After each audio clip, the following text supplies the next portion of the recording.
Hey everybody, I thought I would jump on and do a quick review while it's still fresh of this EART or EART or ART, however you pronounce it, 335 model. I got it just a few days ago for about $320 on Amazon.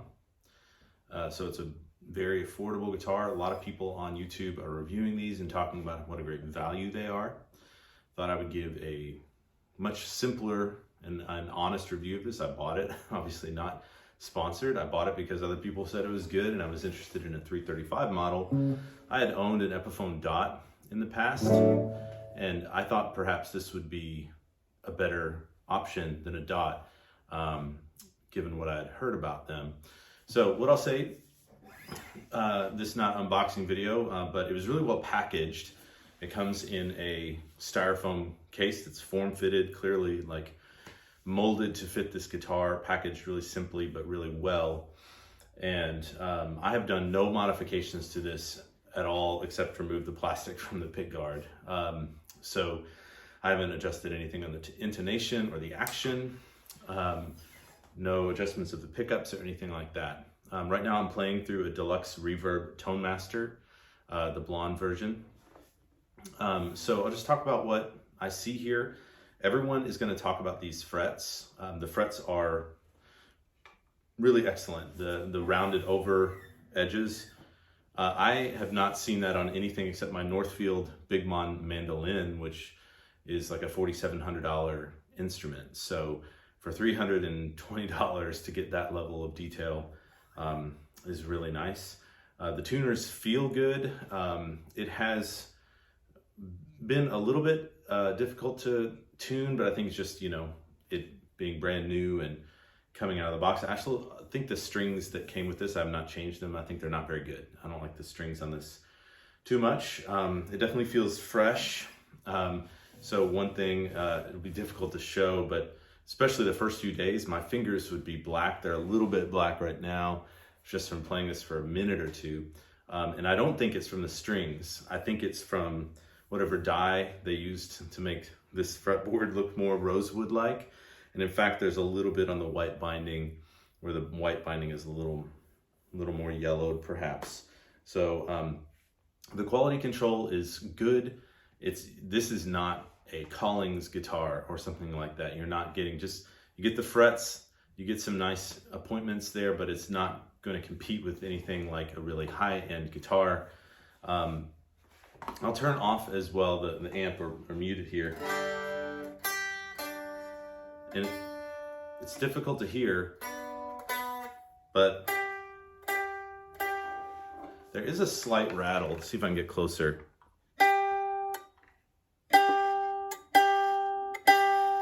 Which I have not identified what that rattle is inside.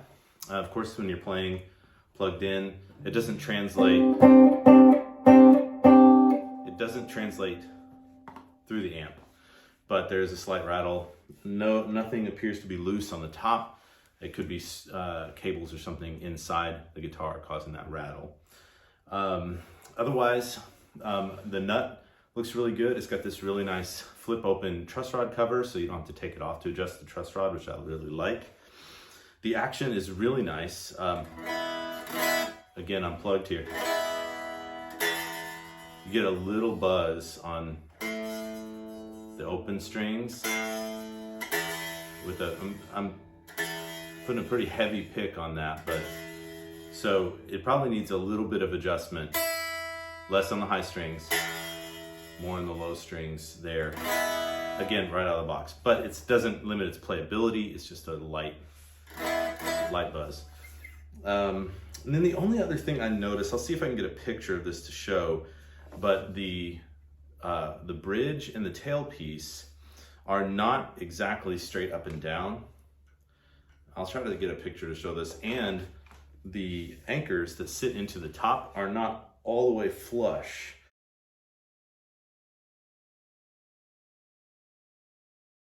So that's something immediately I look at it, those things are sticking up off the top a little bit, like they're not pushed all the way in. And so that's something that makes it just look like the fit and finish is not as great. That being said, so those are really the challenges I've seen. Just a little bit of buzz out of the box, and the bridge and tailpiece not being perfectly straight up and down or feel like they're pushed all the way in, and whatever that rattle is. The other thing I'll say, and again, I've not adjusted this, but the intonation is not great. So here is that sort of open fifth sound. It's pretty in tune with the open strings and near the nut. The same notes up here, very out of tune. So this is not really playable if you're playing anything up the neck right now, but it does have this tune-o-matic style bridge, so that should be an easy adjustment if you know what you're doing. I'm not sure how that stacks up against Epiphone level quality. I have an Epiphone Les Paul, and honestly, comparing the two, I don't know that this would beat an Epiphone all around, because the frets on the Epiphone, they're not rounded on the side, but my Epiphone Les Paul, they're very good frets. They're jumbo frets and really good fit and finish, and it plays well. So I don't know that it's gonna beat the Epiphone Dot. It does have a few other features though that I would say. First of all, the main thing that I love about this, that really pushed it over the edge, is this incredibly beautiful finish that is a satin finish, an open pore finish. It just feels more like the way I want a guitar to feel. I don't want that that super candy coated, plastic coated guitar feel. It feels like it chokes the sound, especially on a semi-hollow where you want the body itself to play a role in the resonance in the sound. So anyway, is it gonna beat a Dot? I don't know. Is it cheaper than a Dot? Yes. It doesn't come with a case or gig bag. It's darn good looking. It's got some really nice features. So anyway, let's see how it sounds. So this is, I'll start with the neck pickup.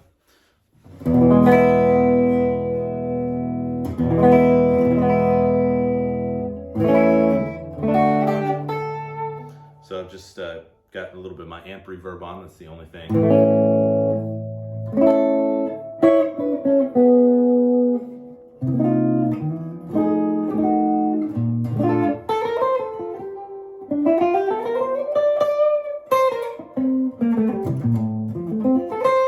So plays really nice.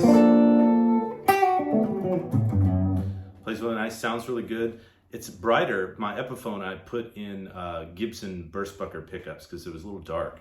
So this has a nice brightness that's reminiscent of its unplugged sound. You can even hear some of the intonation issues on this bar chord. The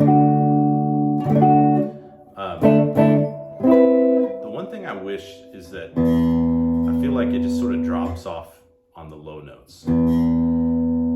It's almost like the volume went down. So maybe I could adjust the pickups just on this one side to try to compensate for that. Again, I've not tried any of that, but I feel like, especially the low E string, it could also be a result of cheap strings. So that's something, I feel like it's got great high end. Let's try the middle position.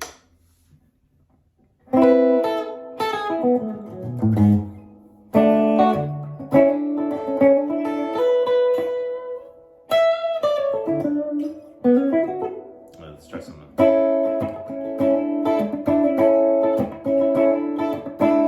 It's got a really nice sound to it. I'm going to go ahead and take that reverb off.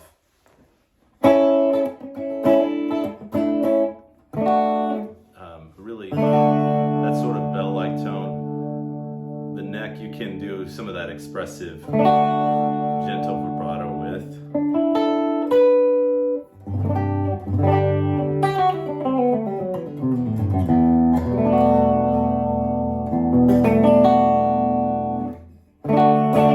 And then here's the bridge pickup.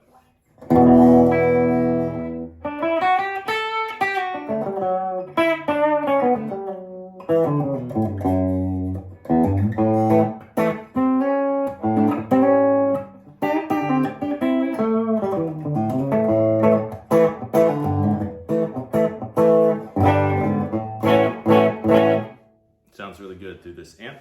Here's here's a little drive. This is a Morning Glory by JHS on the low gain setting.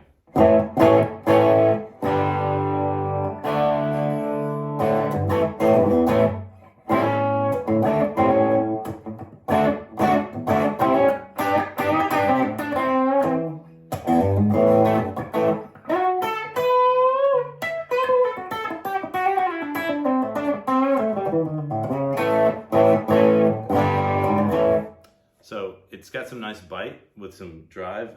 I don't really like that Morning Glory for my single coils too much, but it works really great with this guitar. It starts to get a little muddy when you move away from the bridge, which is pretty standard, but you can do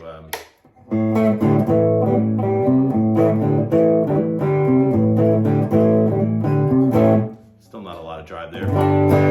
Here's the Noble's ODR 1, actually ODR Mini. Go back to the bridge.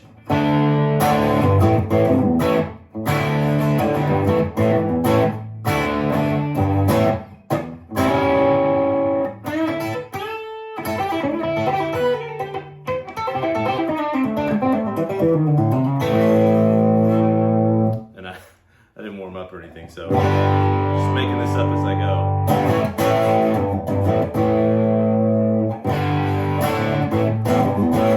So it sounds good there, of course.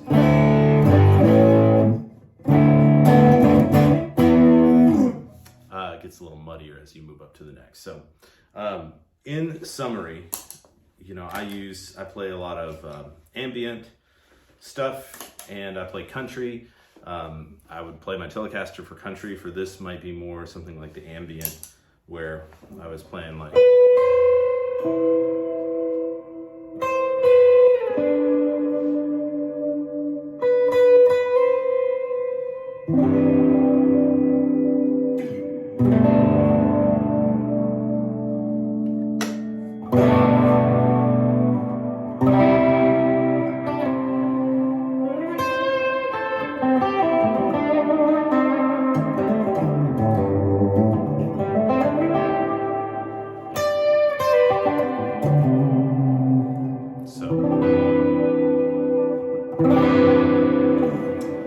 So it's a nice guitar. It's very affordable. No case.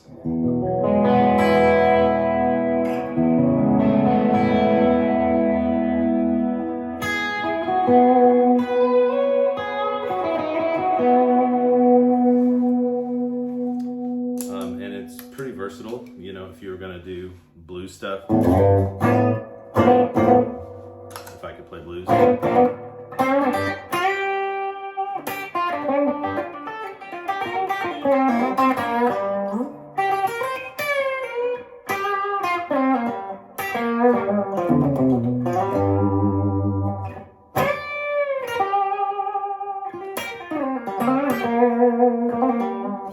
So anyway, good guitar. This is an honest review. No changes to it.